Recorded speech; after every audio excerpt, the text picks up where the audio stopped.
찬송하겠네. 내 은혜로신 하나님 날 도와주시고 그 크신 영광 널리 펴 다 알게 하소서. 내 주의 귀한 이름이 날 위로하시고 이 귀의 음악 같으니 참이라 빼도다.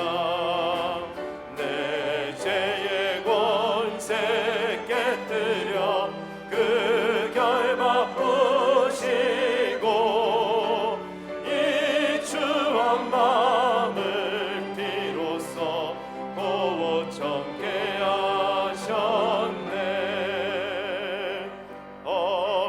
엎드려 절하세. 엎드려 절하세. 엎드려 절하세. 구주 나셨네. 참마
기뻐하라 베들레헴아 나는 적지 않도다 오늘날 내게서 왕이 났도다 하늘에는 영광이요 땅에는 평화로다 난 나와서 주님께 경배드리자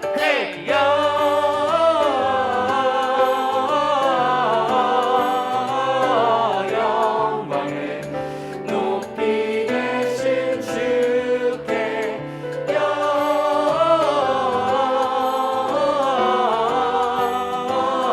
영광을 높이 계신 주님께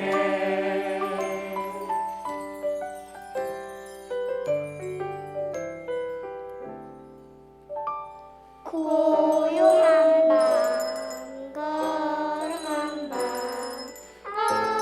어둠에 묻힌 밤 주의 부모 앉아서 감사 기도 드릴 때 아기 잘도 잔다 아기 잘도 잔다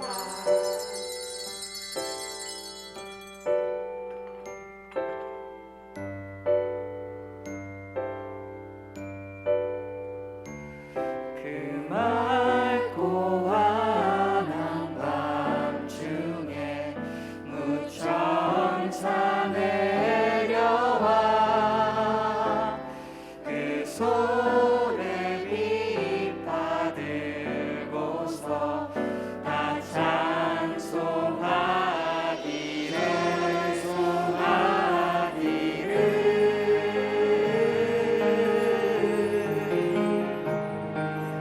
이스라엘 왕이 나셨네 노에 노에 노에 노에 이스라엘 왕이 나셨네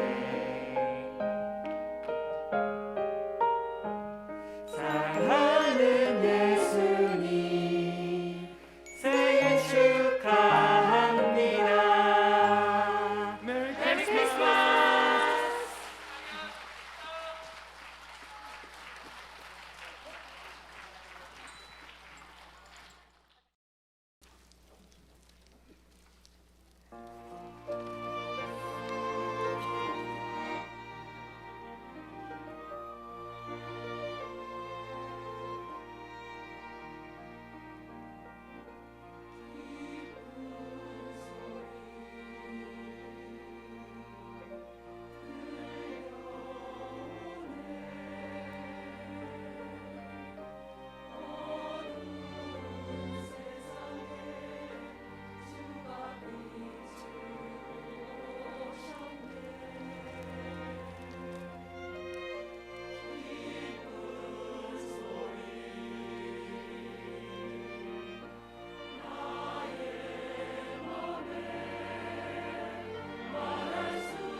하나님 말씀 스가랴 4장 7절에서 14절까지 있는 말씀을 다 함께 찾겠습니다. 구약 성경 1315페이지에 있습니다. 스가랴 4장 7절에서 14절까지 차이신 줄 알고 한 절씩 교독합니다. 큰 산아 내가 무엇이냐, 내가 스룹바벨 앞에서 평지가 되리라. 그가 머릿돌을 내놓을 때에 무리가 외치기를 은총 은총이 그에게 있을지어다 하리라 하셨고, 스룹바벨의 손이 이 성전의 기초를 놓았은즉 그의 손이 또한 그 일을 마치리라 하셨나니 만군의 여호와께서 나를 너에게 보내신 줄을 내가 알리라 하셨느니라.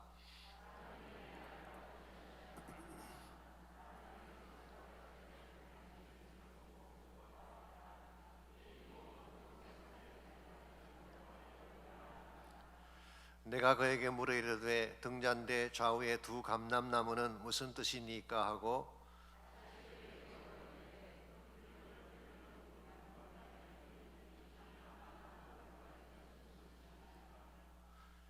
그가 내게 대답하여 이르되 내가 이것이 무엇인지 알지 못하느냐 하는지라. 내가 대답하되 내 주여 알지 못하나이다 하니 이르되 이는 기름 부음 받은 자 둘이니 온 세상의 주 앞에 서 있는 자니라 하더라. 아멘. 일반적으로 사람들은 크고 화려한 것을 좋아합니다. 그래서 차나 집을 사도 큰 것을 원하고 본인의 지위나 직함도 큰 것을 원합니다. 그러나 외형적인 형태만 가지고 크다, 위대하다고 평가할 수가 있을까요? 아닙니다. 외형보다 더 중요한 것이 그것이 담고 있는 내적 가치입니다. 남북 전쟁이 끝나갈 무렵인 1863년 11월 19일 펜실베니아의 게티스버그라는 곳에서 전몰 장병들을 위한 국립묘지 헌당식이 있었습니다. 아시겠지만 게티스버그라고 하는 이 지역은 남북 전쟁 중에 가장 치열한 전투가 일어난 곳이죠. 북군이 2만 3천 명이 전사하고 남군 2만 명이 숨질 정도로 피비린내 나는 그런 전투의 현장이었습니다. 이 전쟁을 계기로 북군이 승리를 하게 됩니다마는 그곳에서 전몰 장병들을 위한 기념 행사가 벌어진 것입니다. 그때 그 기념식의 메인 스피커는 에드워드 에브렛이라고 하는 상원 의원이었습니다. 그는 장장 2시간에 걸쳐서 그야말로 웅변적인 연설을 했습니다. 13,607자나 되는 긴 연설문이었습니다. 그리고 그 뒤를 이어서 그 당시 대통령이었던 에이브러함 링컨이 나와서 인사말을 했습니다. 너무 짧았어요. Too short, just a few minutes. 몇 분 만에 끝나는 짧은 연설이었습니다. 전체 연설문이 10문장밖에 안 됐대요. 10 sentences. 그리고 글자 수로는 271자밖에 안 되었습니다. 짧게 끝나고 말았어요. 그것을 들은 대다수의 사람들이 실망을 표했습니다. 기자들은 아니 이 중요한 자리에서 겨우 그것이 연설의 전부란 말입니까? 라고 불평을 했고, 단상에 앉아있던 명사들도 한결같이 실망을 표현했습니다. 심지어 워싱턴으로 돌아오는 기차 안에서 링컨의 보좌관들조차도 누구 하나 그 연설에 대해 칭찬하는 자가 없었습니다. 그랬는데요, 그 최악의 연설문이라고 혹평을 했던 그 연설이 무엇인지 아십니까? 그 유명한 문구 That government of the people, by the people, for the people shall not perish라고 하는 그 유명한 게티스버그 연설인 것입니다. 이게 민주주의 정신을 가장 잘 살린 연설이라고 평가받고 있고 역사상 가장 위대하다고 해서 지금도 인용이 되고 있는 연설입니다. The New York라고 하는 잡지가 있는데요, 그 잡지의 편집자이신 아담 고프닉은 링컨의 연설을 deliberately biblical, 의도적으로 성경적 메시지를 담은 것이다, 그렇게 평가를 했습니다. 성경을 한 구절도 인정하지 않았지만 기가 막히게 성서적 아이디어를 담고 있는 연설이라 그런 뜻입니다. 실제로 링컨은 킹 제임스 바이블을 거의 완전히 숙지하고 있었고, 그러므로 그 연설문 곳곳에 성경의 정신이 그대로 반영되어 있었던 것입니다. 여러분, 세상 사람들은 외적인 것, 웅장한 것에 감동을 받는지 모르지만 하나님은 그게 관심이 없습니다. 그 내면 속에 무엇을 가지고 있느냐, 하나님이 기뻐하는 것들이 있느냐, 이걸 가지고 평가를 하는 것입니다. 이런 의미에서 세상이 중요하게 여기는 것과 하나님께서 중요하게 여기는 것이 다르다는 사실을 잘 인정을 해야 됩니다. 여러분과 제가 크리스찬으로서 하나님이 기뻐하는 삶을 살려면 세상이 크게 여기는 일에 참여를 해야 될까요? 하나님이 크게 여기시는 일에 참여를 해야 될까요? 당연히 하나님의 크게 여기시는 일에 동참을 해야 할 것입니다. 그래야지 우리가 인생을 살아도 바로 살 수 있고 남기는 열매가 아름답게 되는 것입니다. 이런 면에서 여러분과 제가 크리스찬으로서 하나님께서 가장 크게 여기시는 일은 과연 무엇이며 그 일에 동참하려면 무엇이 필요할지 오늘 주신 본문을 중심으로 함께 정리해 보려고 합니다. 오늘 같이 읽은 본문에 보시면 하나님께서 크게 여기시는 것과 그 당시 유다 백성들이 크게 여긴 것이 다르다는 사실을 극명하게 보여주는 예 하나가 소개가 되어 있습니다. 오늘 본문의 말씀은 지난주에 이어서 이 5번째 환상에 대한 말씀을 소개하고 있죠. 지난주 설교 내용을 파트 1 제 첫 번째 부분이라고 이야기한다면 오늘 본문은 그 세컨드 파트라고 할 수가 있겠습니다. 8절을 보시면 여호와의 말씀이 또 내게 임하여 가라사대, 이 두 번째 파트의 말씀을 소개한 것입니다. 그들의 그 내용이 이렇게 기록되어 있습니다. 스룹바벨의 손이 이 성전의 기초를 놓았은즉 그의 손이 또한 그 일을 마치리라 하셨나니 만군의 여호와께서 나를 너에게 보내신 줄을 내가 알리라 하셨느니라. 이것은 스룹바벨에 의해서 성전 건축이 이루어질 것을 예언하는 말씀이라고 할 수가 있죠. 소위 말하는 세컨드 템플, 우리가 이 스룹바벨의 성전이라고 부르는 성전이 시작이 된 것입니다. 첫 성전을 솔로몬이 지었기 때문에 솔로몬 성전이라고 부르는 것처럼 이 두 번째 성전은 스룹바벨이 지었기 때문에 스룹바벨의 성전이라고 일반적으로 부르고 있습니다. 그런데 새롭게 지어지는 성전을 바라보는 유다 백성들 가운데는 이것을 하찮은 사건으로 여기는 분들이 있었던 것 같습니다. 그래서 10절을 보시면 하나님께서 이와 같이 책망조로 말씀을 하십니다. 작은 일의 날이라고 멸시하는 자가 누구냐? 사람들이 스룹바벨의 손에 다림줄이 있음을 보고 기뻐하리라. 이 일곱은 온 세상에 두루다니는 여호와의 눈이라 하니라. 여기 보게 되면 누가 감히 이 성전 건축의 사건을 작은 일이라고 여기느냐, 그렇게 하나님께서 책망하고 계시죠. 자, 유다 백성들이 왜 이 사건을 작게 여겼을까요? 여러 가지 이유가 있을 것입니다만 그 중에 가장 큰 이유는 아마도 스룹바벨의 성전과 솔로몬의 성전을 비교했기 때문일 가능성이 많습니다. 사실 새로 짓는 성전을 인간적인 시각에서 본다면 초라하고 미약했을 가능성이 많죠. 이 포로에서 귀환한 사람들이 마음을 모아서 짓는다고 하지만 그 옛날 솔로몬이 지었던 그 큰 성전과 어떻게 비교할 수가 있겠습니까? 역대상 22장에 보시면은 다윗이 솔로몬의 성전 건축을 위해 준비해 두었던 자원이 다음과 같이 소개가 되어 있습니다. 금이 10만 달란트, 이게 3,400톤입니다. 은 100만 달란트, 놋과 철은 살 수 없을 정도로 많았다고 합니다. 돈으로 환산을 하면 90억 드라크마에 해당한대요. 한국 돈으로 바꾸면은 2,700조에 해당하는 금액이라고 합니다.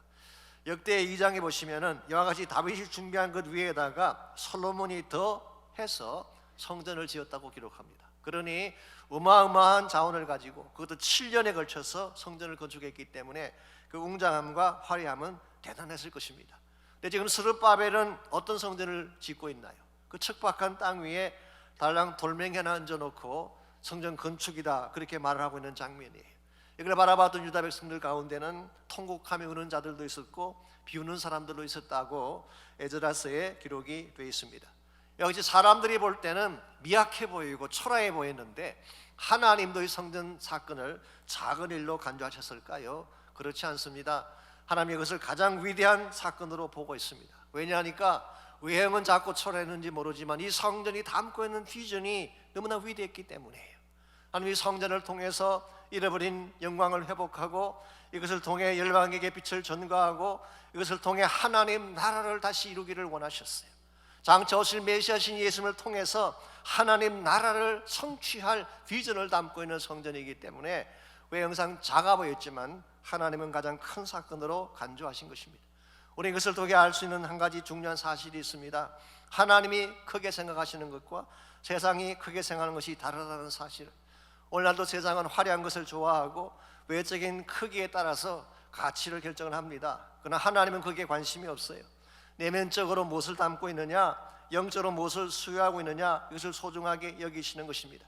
하나님의 관심사는 이 땅에 큰 제국을 건설하고 무력으로 세상을 지배하는 것이 아니라 하나님 나라를 세우는 것입니다. 진리와 빛과 사랑의 복음을 통해 온 세계 열방 사람들에게 복음의 아름다움을 전파하고 평화를 전가하고 참된 생명과 기쁨을 나누는 것, 이게 하나님의 비전이었어요. 예수님께서 장차 오시게 되면 주님을 통해 이룩하실 하나님 나라 비전은 이와 같은 것입니다. 여러분, 그저 이 사실을 바로 알고 하나님이 소중하게 여기는 하나님 나라 비전이 내 인생의 최대 가치가 되고, 그게 내 인생을 투자할 때에 여러분의 삶이 아름답게 진행될 수가 있는 것입니다. 사실 오늘날 많은 사람들이 성탄을 지키고 있고 성탄을 큰 사건으로 보고 있습니다만은, 제가 어떤 자료를 보았더니 미국 사람 중에 10명 중 6명이 다 성탄을 지킨대요. 이건 교회 다니는 사람 이야기가 아닙니다. 난 크리스찬 중에서도 10명 중 6명이 성탄절을 다 지킨다고 합니다. 심지어 홍콩이나 일본 같은 나라에서도 성탄절이 되면 크리스마스 추리를 만들고 장식을 만들고 크리스마스 절기를 지킨다고 합니다. 사실 오늘날 성탄절만큼 큰 절기가 어디 있겠어요. 그런데 여러분, 과연 2000년 전에도 성탄 사건이 그토록 중요한 사건이었을까요? I don't think so. 제가 언젠가 최효섭 박사님이 쓴 책을 보니까요, 그분은 우리 감리교회 원로 목사님이시고 아동문학가이기도 하고 저술가이기도 하시죠. 이분이 이런 재미있는 질문을 던진 걸 제가 보았습니다. 만일 주전 4세기 4년경에 BC 4년입니다. 팔레스타인 지역에서 발간되는 신문이 있었다면 그 신문의 첫 페이지를 장식하는 토픽이 무엇이었을까라는 질문을 던졌어요. 아마도 헤롯 대왕의 마사다 별장 준공 소식 같은 것이 아닐까요? 혹은 시저 아거스투스가 텍스를 올린다는 소식 같은 것, 사두개파가 산헤드린을 장악했다는 소식 같은 것, 메이비 대리대장 가야바가 스캔들을 일으키다는 소식, 아마 이와 같은 것들이 그 당시 만일 신문이 있었다면 제 일면을 장식했을 것입니다. 그러나 과연 어떤 신문에서 베들레헴에서 태어난 한 아기에 대해서 보다는 신문이 있었을까요? 없었을 것이라는 것입니다. 가난한 집의 아들이었고 말구에서 태어난 초라한 아기에게 누가 관심을 쏟겠습니까? 예수님이 이 땅에 오셨을 그 당시에는 누구도 예수의 오심에 대해서 관심도 쏟지 않았고 케어하지 않았습니다. 너무나 작게 보였기 때문에 그런 것입니다. 그러나 과연 하나님에게도 성탄의 사건이 그렇게 작은 사건이었을까요? 결코 그렇지 않습니다. 하나님 나라에 있어서, 하나님의 구속 역사에 있어서 가장 위대한 사건, 가장 큰 사건이 예수님께서 오신 사건이었어요. 그러니까 주님이 오심으로 말미암아 인류 역사의 방향이 바뀌어지게 되고 하나님 나라가 시작되었기 때문에 그렇습니다. 그래서 누가복음 2장 10절에 보시면은 천사가 목자들에게 나타나 아기의 탄생을 전파할 때에 어떤 뉴스라고 소개를 했나요?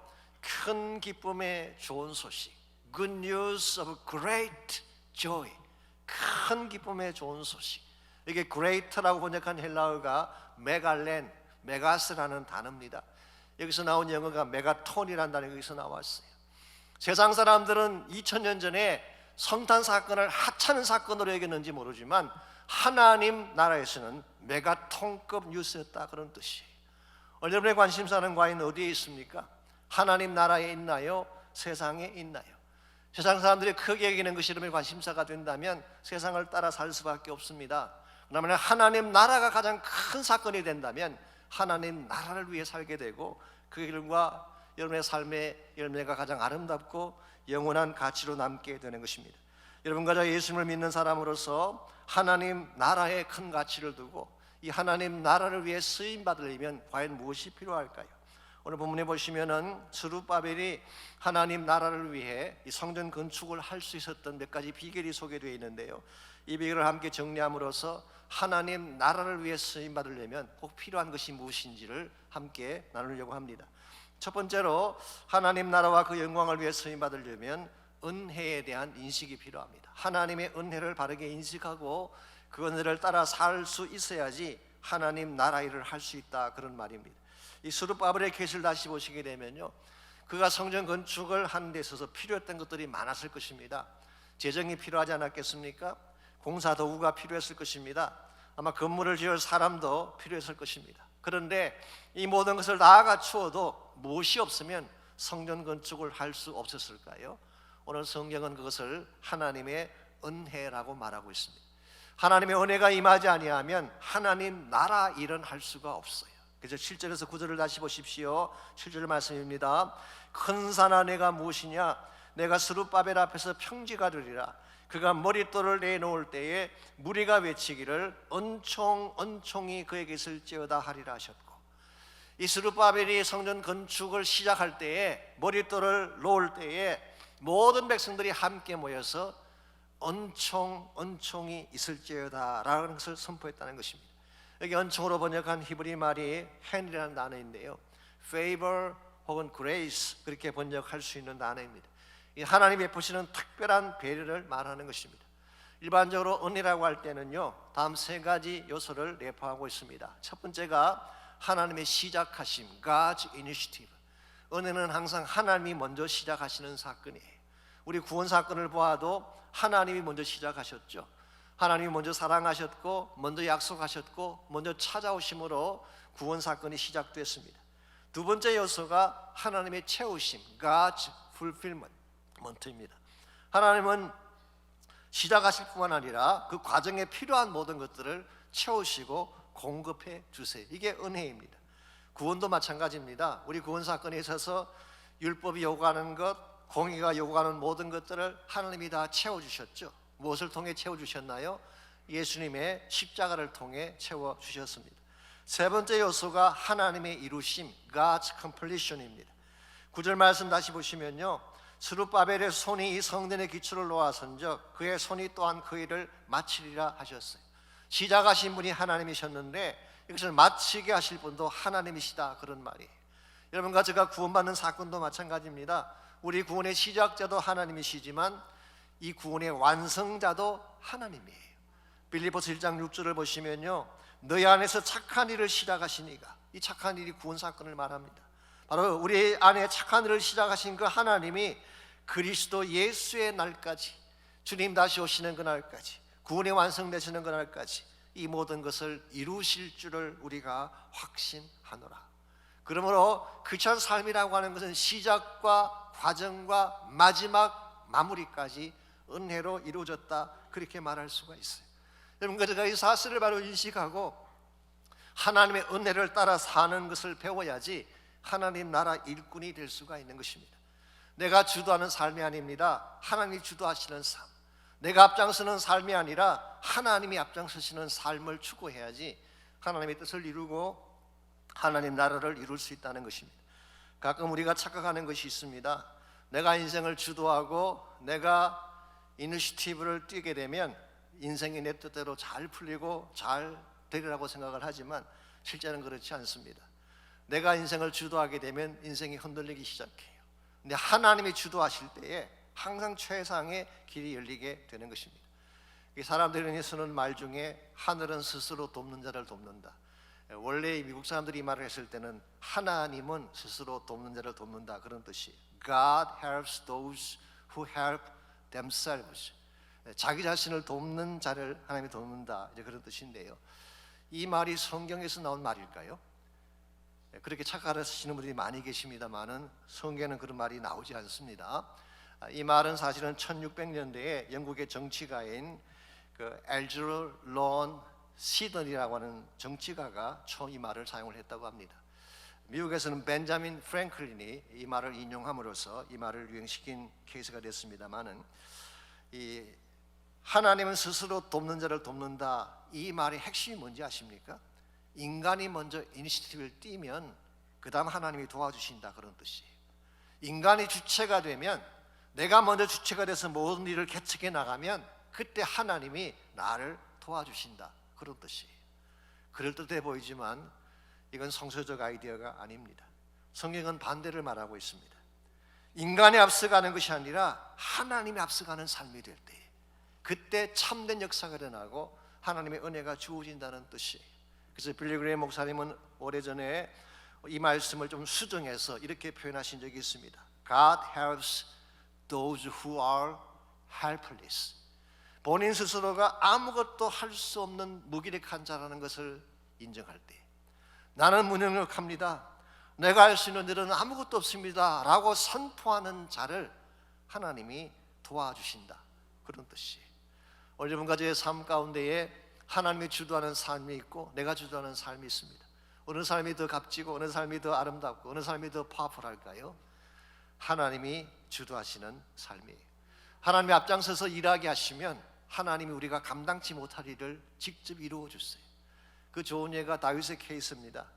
다윗이 골리앗 앞에 섰을 때에 물맷돌 한 개를 들고 섰습니다. 이길 확률이 얼마나 될까요? 사실은 거의 없습니다.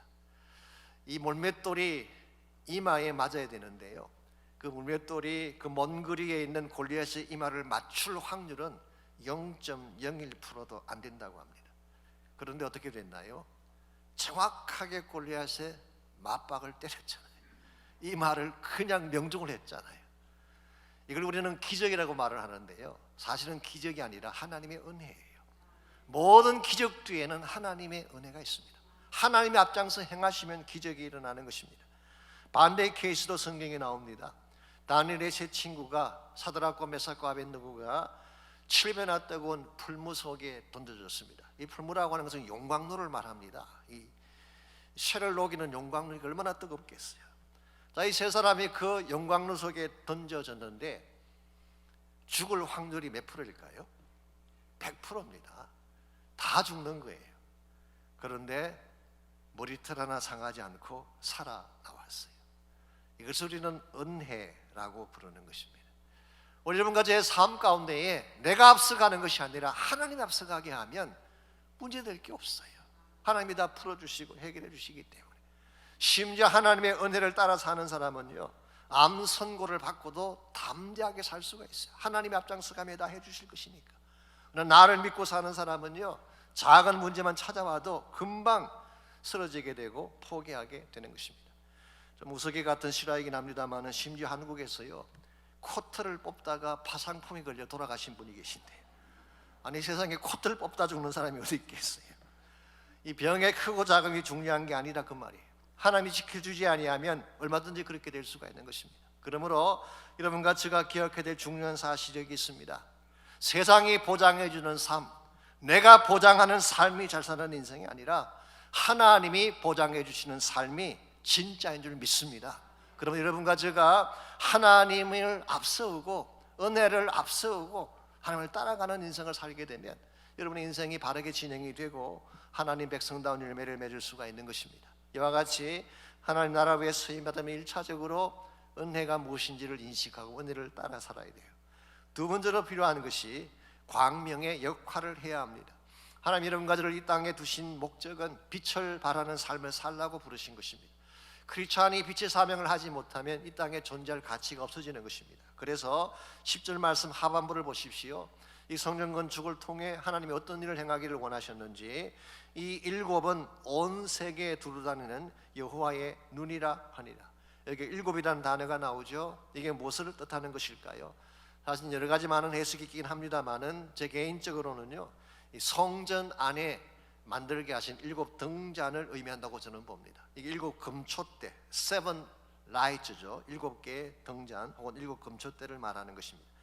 하나님의 성전의 완공과 함께 이 성소 안에 있는 이 일곱 등잔에 불을 붙여서 이 등불이 온 땅을 밝히게 할 계획을 말씀하고 있는 것입니다. 그래서 이 일곱이 온 세상을 두루다니는 여호와의 눈이라고 표현한 것이에요. 이걸 설명하면 이런 뜻입니다. 이 일곱 등잔이 마치 하나님의 눈처럼 세상의 곳곳을 두루 살피게 하신다. The Message Bible이 이것을 이렇게 번역을 해놓았어요. 마치 설치라이트처럼 어두운 세상의 구석구석을 비춘다, 그렇게 해석을 했습니다. 이게 하나님께서 이 성전 건축을 통해 이루기를 원하셨던 또 하나의 중요한 일이었습니다. 세상을 밝히는 사역, 어두운 구석구석에 빛을 들어가게 해서 그 땅을 밝게 하는 사역, 이게 바로 성전을 통해 이루기를 원하시는 하나님의 목적이었어요. 이와 같은 역할, 이와 같은 하나님 목적이 오늘날 누구를 통해 성취되는 것이 가능할까요? 오늘 본문이 말씀하고 있는 일곱 촛대는 지난주에 소개해드린 것처럼 교회를 말하는 것입니다. 교회를 통해 하나님은 빛의 권하기를 원하세요. 여러분과 제 삶을 통해서 여러분과 제 삶이 광명의 삶을 삶으로써 이 shining, 세상을 밝히는 삶을 살아감으로써 이 땅 구석구석 가운데 빛을 전파하고 어두움을 밝음으로 바꿔주는 것, 이게 하나님 여러분과 제게 주신 역할이라고 할 수가 있습니다. 사실은 예수님께서 이 땅에 오신 목적도 이것이죠. 성탄의 목적은 빛을 밝히기 위해 오신 사건이에요. 오늘 이 성탄이 진실한 의미에서 성탄 사건이 되기를 원한다면 예수님의 빛이 온 땅 끝까지 전파되어져야지 그게 성탄이 되는 것입니다. 사실 성경을 보시게 되면요, 이 성탄의 빛은 유대인들의 주류 사회에 먼저 비치지 아니하고 변방에 먼저 비친 사실을 성경이 소개를 하고 있습니다. 예컨대 예수님께서 탄생하신 곳이 어디였나요? 예루살렘 성안이 아니었습니다. 귀족들이 모여 살던 왕궁관도 아니고 베들레헴 외곽에 있는 마국간이었어요. It was a marginal place. 외진 곳, 소외된 곳, 혹은 변방이라고 말할 수 있는 장소였어요. 성탄 소식을 가장 먼저 들었던 사람들이 누구였나요? 천사를 통해서 가장 먼저 들었던 사람들은 대제사장도 아니고 종교 귀족들이 아니었어요. 들판에서 양을 치고 있던 목자들이었어요. 그 당시 목자라는 직은 가장 천한 직업을 대표합니다. 오죽했으면 법정에 설 때 목자들은 정언자로 세울 자격을 주지 않아요. 그 정도로 가치가 없는 무리들. 그러므로 목자들은 they were marginal people group, 변방의 사람들이라고 할 수가 있습니다. 성탄의 빛을 보고 예수님을 경배하기 위해 달려왔던 사람들이 누구였나요? 유대인이 아니었습니다. 먼 동방에서 온 사람들, 아마도 페르시아 지역일 것입니다. 우리가 흔히 말하는 동방 박사들이죠. 그들은 이방인들이었어요. They were outsiders. 내부 안에 있는 자들이 아니라 바깥에 있는 사람들이었어요.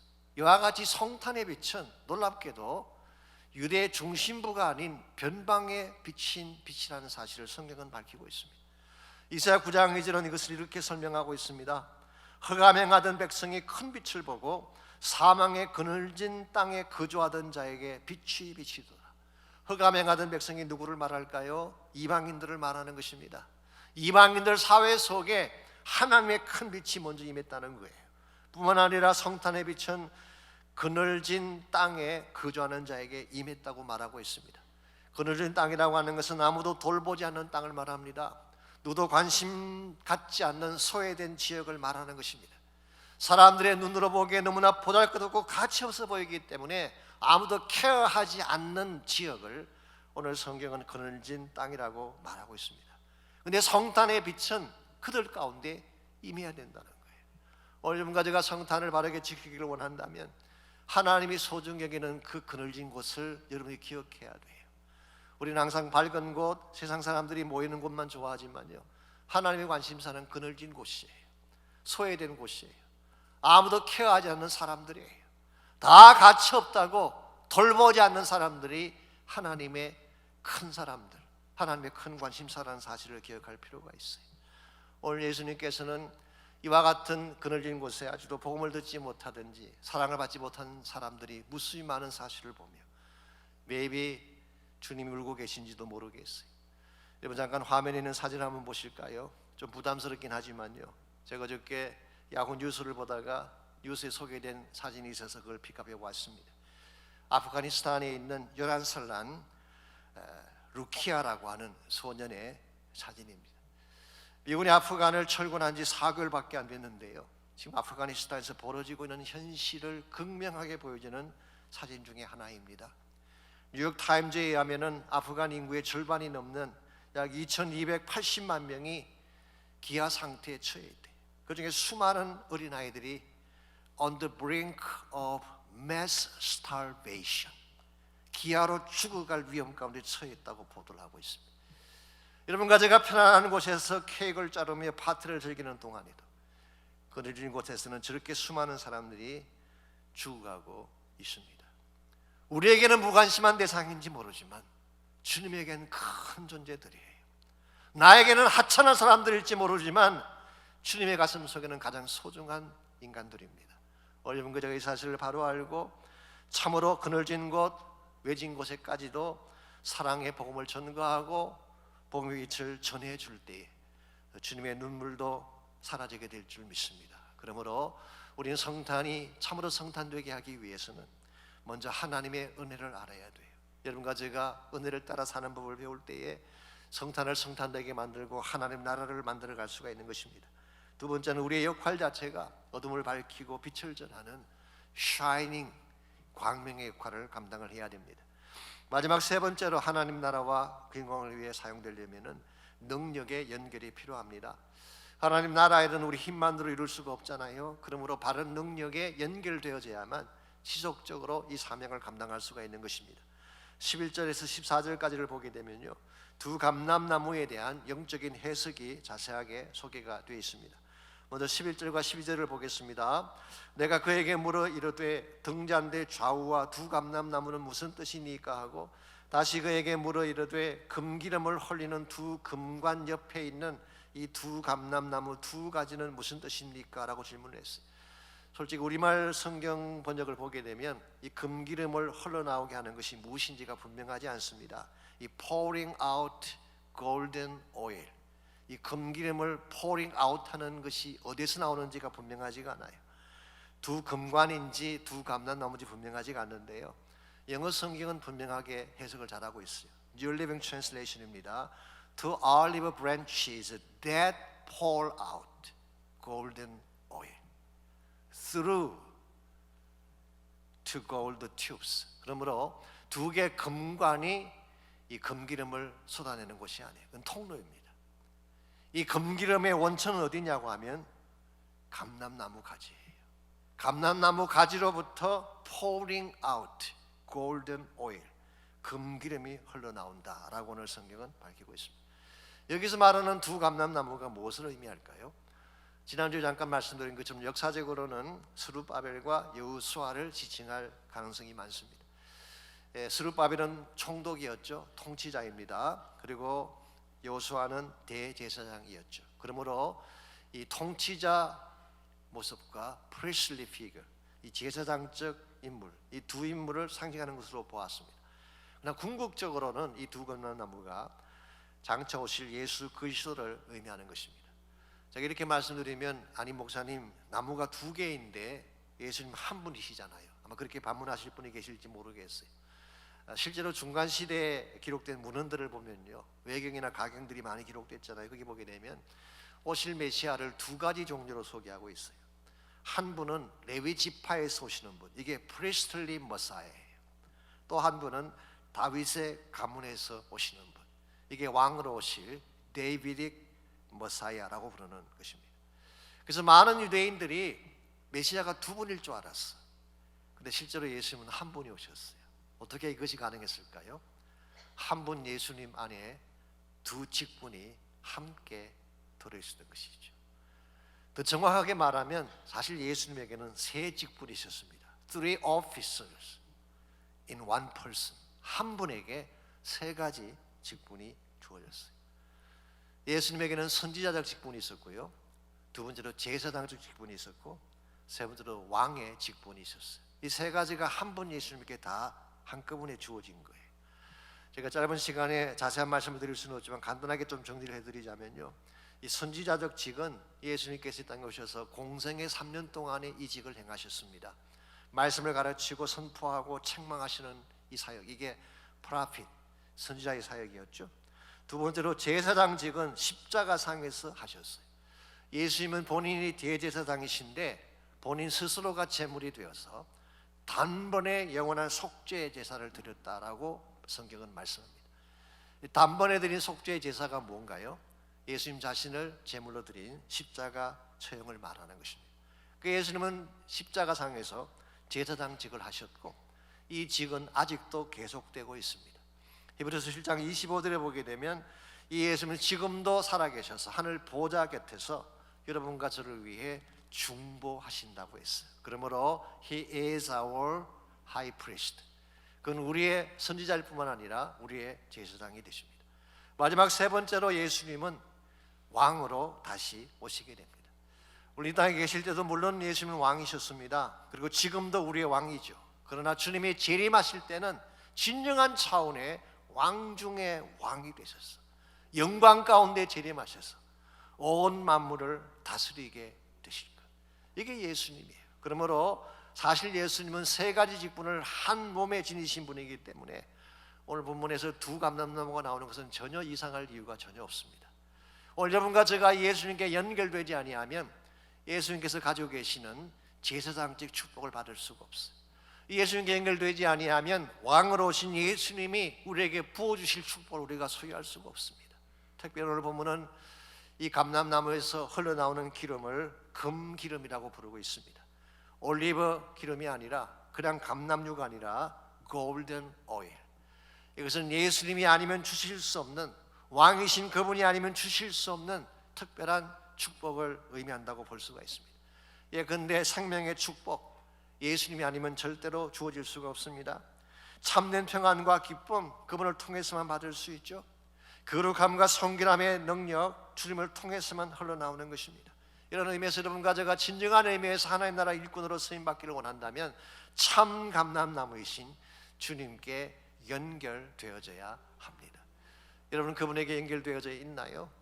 얼마나 깊게, 얼마나 단단하게 연결이 되어 있나요? 어떤 분들은 깨어지고 상한 가운데 겨우 붙어 있는 분도 계세요. 겨우 붙어 있으면 능력이 충만하게 나올 수가 없습니다. 우리가 얼마나 깊이 있게 연결되느냐에 따라서 능력이 달라지게 됩니다. 얼마나 깊이 있게 붙어 있게 되고 주님과 나누는 교제가 얼마나 깊으냐에 따라서 우리가 누리게 될 금기름의 축복이 달라지게 되는 것입니다. 예수님은 지금부터 2000년 전에 여러분과 저를 위해 이 땅에 오셨어요. 상황에 묶여있는 우리에게 참 생명을 주시기 위해서, 어둠 속에 있는 자들에게 빛을 주시고 마음의 상한 자를 고치시고 우리의 모든 결박을 다 풀어내셔서 자유를 주시기 위해 이 땅에 오셨습니다. 그래서 슬픔 대신 화관을, 죄 대신 기쁨의 꽃다발을 우리 모두에게 안겨주시기 위해 주님이 오셨어요. 이것이 바로 성탄 사건입니다. 이 성탄 사건이 저는 여러분의 사건이 될 수 있기를 바랍니다. 멀찍이셔서 바라보지만 마시고 이 성탄의 주인공이신 예수님께로 나오시기를 바랍니다. 이 성탄은 우리를 위한 사건이에요. 예수를 나의 구원자로 영접하는 순간, 그분이 내 인생의 주인이 되시는 순간, 참 감람나무이신 예수님에게 연결되는 순간 이 성탄 사건은 나의 사건이 되고 거룩하고 아름다웠던 성탄의 별은 나를 위한 별이 되는 거예요. 그때 우리는 주님이 아니면 주실 수 없는 금기름의 축복을 누리게, 생명과 평안과 기쁨을 누리고 진정한 의미에서 찬양을 부르는 인생으로 살게 되는 것입니다. 오늘 제가 설교를 맺으면서 오늘 부를 우리 찬양이 O Holy Night라고 하는 찬양입니다. 원래 이 찬양을 쓴 사람은 플라시드 카피오라고 하는 프랑스 사람이었습니다. 그런데 이 곡을 미국 사람들에게 널리 알리게 했던 사람 중에 한 사람이 레지날드 페센덴이라고 하는 사람입니다. 이 사람은 원래 토마스 에디슨 밑에서 공부를 하는 연구원이었습니다. 기술자였습니다. 그랬는데요, 1906년 12월 24일 크리스마스 이브 저녁이었는데 지금까지 역사상 누구도 시도하지 않았던 새로운 시도를 이분이 하셨어요. 그것은 뭐냐고 하면 전자기파를 통해 소리를 송출하는 일을 시도를 했습니다. 요즘은 이게 너무나 흔한 일이 됐지만 그 당시엔 그렇지 않았어요. 그 당시에는 몰스 부호나 연결된 전선을 통해서 목소리를 전하고 소리를 전했는데요, 공중파를 통해 소리를 전하는 최초의 일을 이분이 시도를 했습니다. 이 레지날드 펜센덴이 그날 최초로 이 공중파를 보내면서 그가 보냈던 소리가 무슨 소리인지 혹시 아십니까? 그분은 누가복음 1장 말씀을 낭독을 했어요. 예수님의 탄생에 대한 소식입니다. 그리고 바이올린으로 한국의 찬양을 연주했습니다. 바로 그 찬양이 지금 우리가 부르기를 원하는 O Holy Night라고 하는 찬양이었습니다. 오 거룩한 밤 별빛이 찬란한데, O Holy Night, the stars are brightly shining. 거룩하신 우리 주님 나셨네. It's the night of our Savior's birth. 경배하라 천사의 기쁜 소리. 오 거룩한 밤 구주가 나신 밤. O holy night when Christ was born. O night divine. O night divine. 너무나 귀하고 아름다운 찬양. 이 찬양이 전파를 통해 최초로 매사추세츠 안에 있는 그 항만에 있는 배들에게 전달이 됐을 때에 이 찬양이 흐르는 동안 불이 꺼져 있던 모든 배의 선창에 불이 켜지게 되고 온 항구가 영광의 빛으로 가득 차게 되었다고 합니다. 저는 오늘 이 동일한 찬양의 역사가 우리 가운데 일어나기를 바랍니다. 여러분과 저에게도 이 찬양이 필요해요. 성령이라는 전파를 통해 예수님의 아름다운 소식을 가슴속에 전파되었기 때문에 우리 모두 이 찬양을 함께 불러야 됩니다. 이제 함께 우리 찬양 먼저 부르고 그 다음 우리 헌신하며 기도하는 시간 갖기를 원합니다. 우리 거룩한 밤 함께 찬양하겠습니다.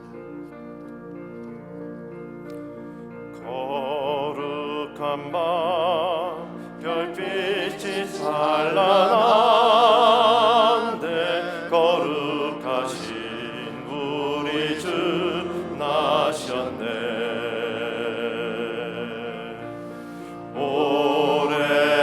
오랫동안 죄악에 얽매여서 헤매던 죄인이에 오셨네. 우리를 위해 속죄하시려는 영광의 아침 동이 떠온다. 다 일어나서 함께 찬양하겠습니다.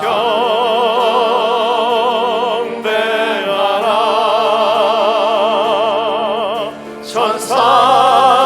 천사의 기쁜 소리 오 거룩한 밤 구주가 나신 밤 오 거룩한 밤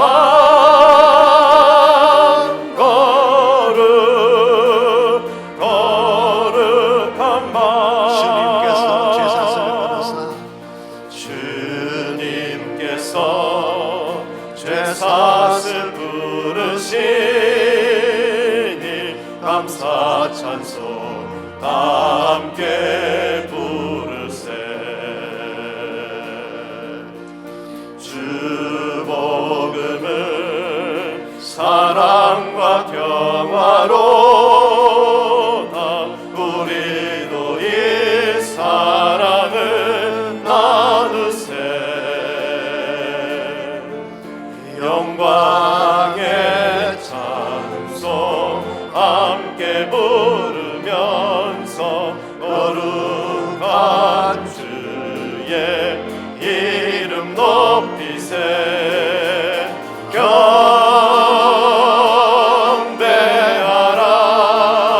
경배하라 천사의 기쁜 소리 오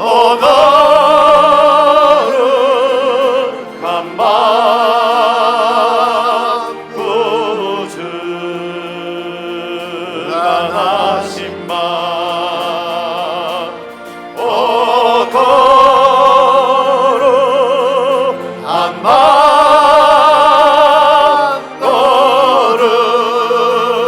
거룩한 밤 경배하라 경배하라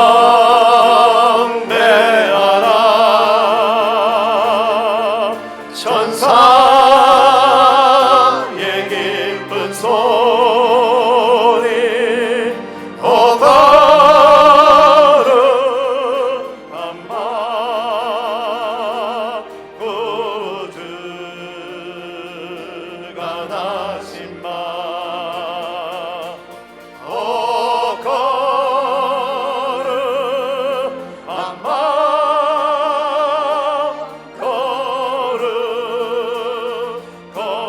거룩한 밤 2000년 전에 우리를 위하여 이 땅에 오신 예수님 감사합니다.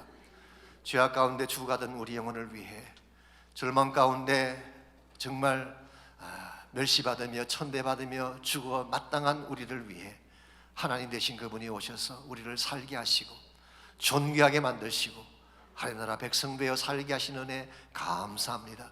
이 성탄의 아름다운 은혜를 잊어버리지 않는 우리 모두가 되게 하시고 우리가 받은 이 아름다운 빛의 복음을 땅끝까지 잘 전파해서 예수의 오심을 온 민족이 다 알게 하시고 온 열방이 다 깨닫게 하시고 이 땅의 모든 그늘진 곳에 예수의 복음이 전파되어져서 그들도 살아나게 하시고 회복되게 하시고 주의 영광 가운데 일어나는 역사가 있도록 은총을 베풀어 주시옵소서.